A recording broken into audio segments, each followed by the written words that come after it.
नमस्कार, मी नितीन मिरजकर. आत्ताचं खासदार फोडाफोडीचं राजकारण बघून मनाला खूप वेदना होत आहेत. पूर्वी राजकारण असं नसायचं. पूर्वी निष्ठा महत्त्वाची होती, राजकारणात पक्षनिष्ठा महत्त्वाची होती.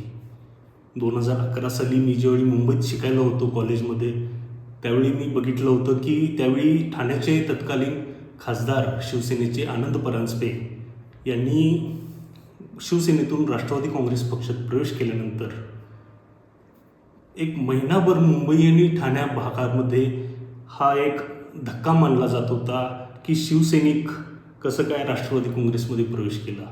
वर्तमानपत्रात तर हेडलाईन आली होती की सो सोनार की एक पवार की. त्यामुळं त्यावेळेचं राजकारण हे वेगळं होतं. आनंद परांजपे यांनी देखील शरद पवार यांच्यावर प्रभावित होऊन राष्ट्रवादी काँग्रेसमध्ये प्रवेश केला होता.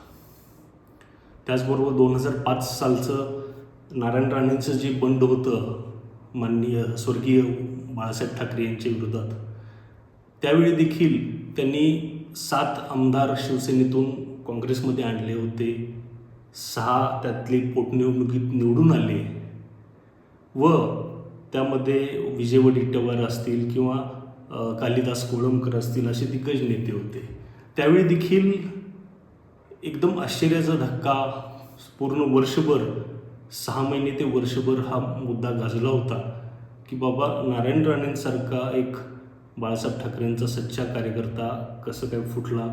ती कारणे काहीही असोत, पण लोकांना एक धक्का होता व मीडियामध्ये याविषयी सतत चर्चा असायची.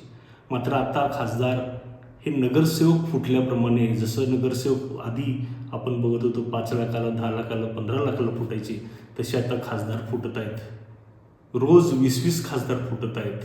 आधी एक खासदार, एक आमदार जरी फुटला तरी महिनाभर तो विषय असायचा व लोकांना एक अनपेक्षित धक्का बनला जात होता. मात्र आता दररोज 20-20 खासदार फुटत आहेत.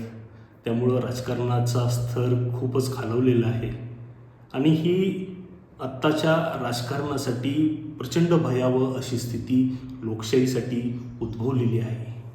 त्यामुळं लोकांनी सत्सद विवेक बुद्धीला स्मरून इथून पुढे जनता हे खासदार, आमदार किंवा नगरसेवक निवडताना खूप विचार करावा, हीच मी आपल्याला